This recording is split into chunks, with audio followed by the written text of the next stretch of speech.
नमस्कार, मैं हूं अखिलेश तिवारी। आप देख रहे हैं कैमूरन्यूज.com। बात करते हैं पंचायती चुनाव को लेकर के।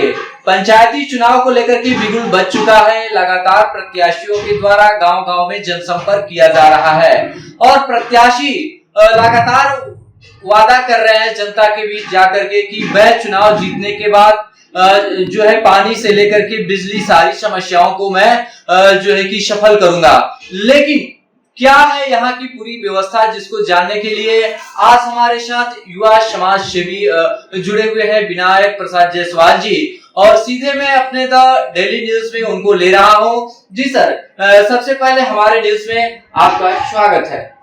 जी सर, नमस्कार जी। आप सबसे पहले एक समाज सेवी हैं और यहाँ जो पंचायत चुनाव है, पंचायत चुनाव को आप किस नजरिए से देखते हैं? पंचायत चुनाव सरकार ने एक अपना ये तय किया कि पंचायत चुनाव इसलिए कराया जाता है कि सर्वांगीण विकास हो सके। जी जी। और पंचायत में प्रतिनिधियों को दायित्व दिया जाता है कि वो सर्वांगीण विकास कर सके, सरकार की पैसा का सदुपयोग हो सके और सरकार की योजनाओं को धरातल पर लाया जा सके। जी जी। मैं एक बात और पूछना चाहूंगा, जैसे कि आपकी जो पत्नी है जिला पार्षद की चुनाव में जो है कि हैं, जिला पार्षद की प्रत्याशी भी हैं, तो क्या लग रहा है कि इस बार आप जो है कि किस बेस पे जो है कि जिला पार्षद का चुनाव जो है कि होगा? क्या जातीय समीकरण पे होगा या विकास को देख करके इस बार जो है कि नुआव प्रखंड की जनता अपने नेता का चयन करेगी? सर, जनता एकदम बिल्कुल इस बार बदलाव के मूड में है, बदलाव चाहती है। पूर्व में जितने भी प्रतिनिधि रहे हैं उनकी अपेक्षा हम लोगों को अच्छी नजरिए से देख रही है और हम लोग समाज के प्रति एक अच्छी जागरूक समाज सेवा कर रहे हैं। एक अच्छे सिपाही बनकर हम लोग समाज में सेवा कर रहे हैं। और रही बात विकास की, विकास के लिए हम लोग सदैव तत्पर रहते हैं।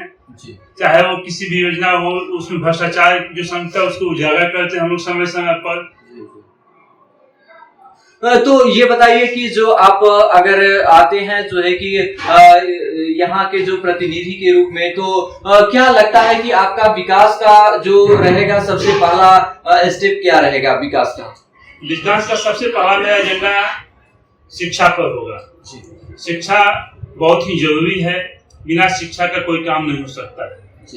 और रही बात दूसरी, अभी बाजार में खादों की किल्लत हो रही है, भ्रष्टाचार बहुत ज्यादा है, इस पर हम लोग अंकुश लगाने का काम करेंगे। तो जो अगर भ्रष्टाचारी की हम लोग बात करते हैं, किसान की जहां तक हम लोग बात करते हैं, तो ये नुआव प्रखंड में कुछ जो लोग हैं उनका कहना है, किसानों का कहना है कि आज तक नुआव प्रखंड में जो है कि बिस्कोमान भवन नहीं बन पाया है। ऐसे में जो है कि नुआव के किसान 12 से 15 किलोमीटर दूर जाकर के यूरिया खाद लेते हैं या जो भी खाद लेनी है वो जो है कि रामगढ़ जाते हैं, काफी कठिनाइयों का सामना करना पड़ता है।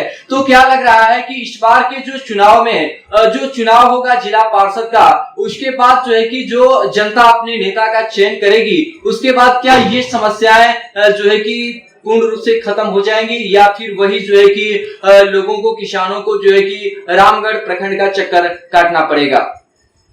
हम लोग इसके लिए सरकार से आवेदन करेंगे, जिलाधिकारी महोदय से भी बात करेंगे कि नुआव में एक बिस्कोमान भवन बने, जो कि लोगों को खाद की किल्लत के लिए दूर दूर जाना ना पड़े।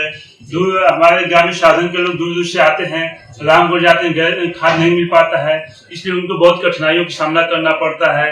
उनके साथ चुनौती भी हो जाती है, पैसों का अभाव रहता है, समय का अभाव रहता है, किसान मारे हुए हैं। तो मैं जिलाधिकारी महोदय से भी आग्रह करूँगा नुआव में एक बिस्कोमान भवन का निर्माण किया जाए। मैं अपने स्थानीय विधायक और पूर्व विधायक से भी मांग करूंगा कि एक नुआव में बिस्कोमान भवन का निर्माण कराया जाए। और यहाँ पर एक मैं आपको बता दूं कि रोड पर महिलाओं के लिए शौचालय की व्यवस्था का हमने अपनी योजना बना रखा है। जी, और जहां तक अगर कहा जाता है कि अगर किसी क्षेत्र का विकास करना हो तो सबसे महत्वपूर्ण है शिक्षा। अगर शिक्षा की बेस मजबूत हो तो जो है कि क्षेत्र का विकास होता है। तो क्या लग रहा है कि नुआव में शिक्षा का जो धरातल है, शिक्षा का जो बेस है, वो किस तरह से है? यहाँ के जो शिक्षा को लेकर के लोग किस तरह से जो है कि काफी परेशानियों का सामना उठाते